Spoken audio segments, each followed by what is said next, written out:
नमस्कार मंडळी, कसं काय, बरं आहे ना? श्री स्वामी समर्थ. तन्वीज ब्लॉगमध्ये स्वागत आहे. चला तर मग आज आपण नारळाची कापं बनवणार आहे.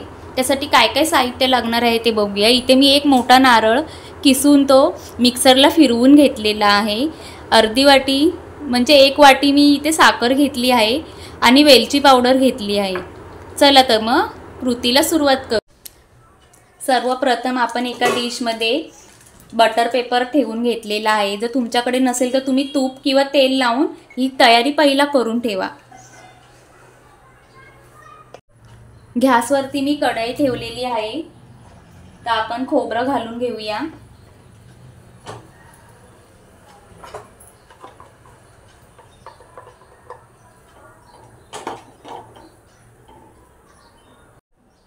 आता मी साखर घालत आहे. खरं तर 1 वाटी साखर असेल तर 1 वाटी खोबरं लागतं, पण आमच्या घरी गोड जास्त आवडत नाही म्हणून मी अर्धा वाटी साखर घातली आहे. आता हे चांगलं एकसंत करून घेऊया. जोपर्यंत याच्यातली साखर वितळत नाही तोपर्यंत ह्याला असंच मंद गॅसवर हलवत राहायचंय. गॅस मोठी केली तुम्ही तर खाली ती करपण्याची शक्यता आहे.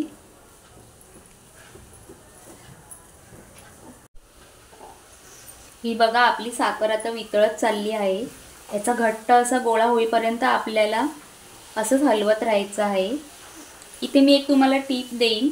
जर तुम्ही अशी नॉनस्टिकची कढई घेतली तर आपलं खोबरं आहे ते खाली चिकटणार नाही, आणि जर तुम्ही असे ॲल्युमिनियमची वगैरे कढई घेतली तर त्याला खोबरं खाली असं डसून राहतं.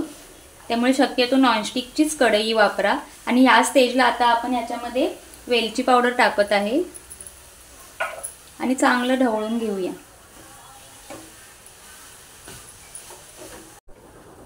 चला तर मग हे आपलं मिश्रण आता घट्ट होत आलेलं आहे. तर आपण आता ह्याला बटर पेपरवरती ओतून घेऊया आणि याच्या वड्या पाडूया.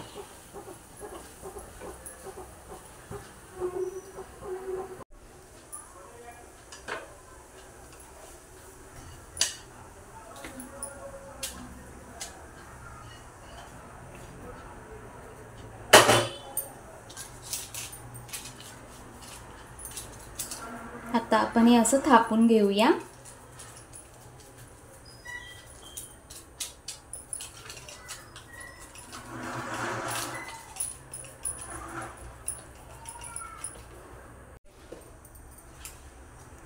हे बघा, हे अशा पद्धतीत आपल्याला थापून घ्यायचं आहे. चला तर मग आता ह्याच्या आपण वड्या पाडून घेऊया.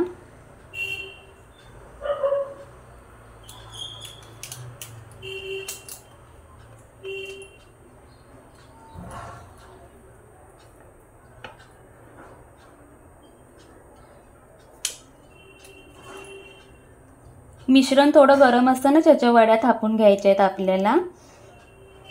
थंड झाल्यावर ते कडक होतं, मग त्याच्या वड्या पडणार नाहीत.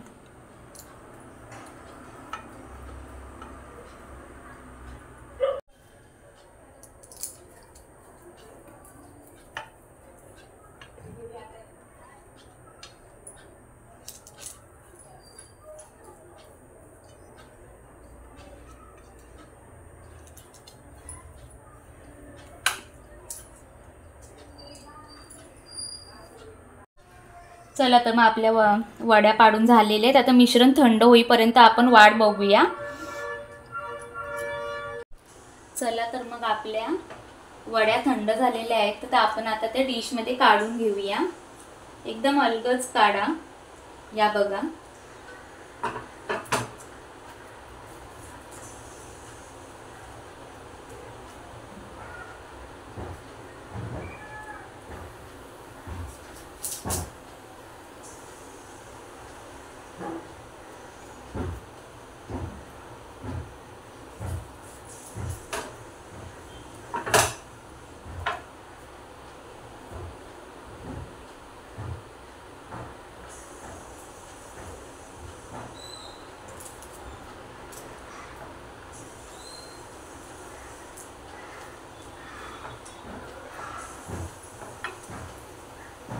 या बघा आपल्या वड्या किती छान झाल्या आहेत, मऊसूत.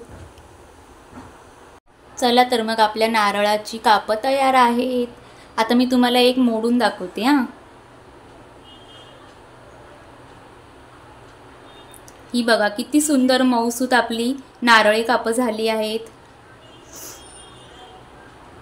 अगदी 3 साहित्यात होणारी ही नारळी कापं तुम्हाला कशी वाटली ती मला कमेंट करून सांगा. आमच्या कोकणात जर कोणी गावी गेलं असेल आणि मुंबईला येणार असेल तर त्याच्यासाठी ही पहिली भेट म्हणून ही नारळी कापं दिली जातात. मी केलेली रेसिपी आवडत असेल तर माझ्या रेसिपीला लाईक, शेअर आणि सबस्क्राईब करायला विसरू नका आणि बेल आयकॉनवर टिक करायला विसरू नका. धन्यवाद.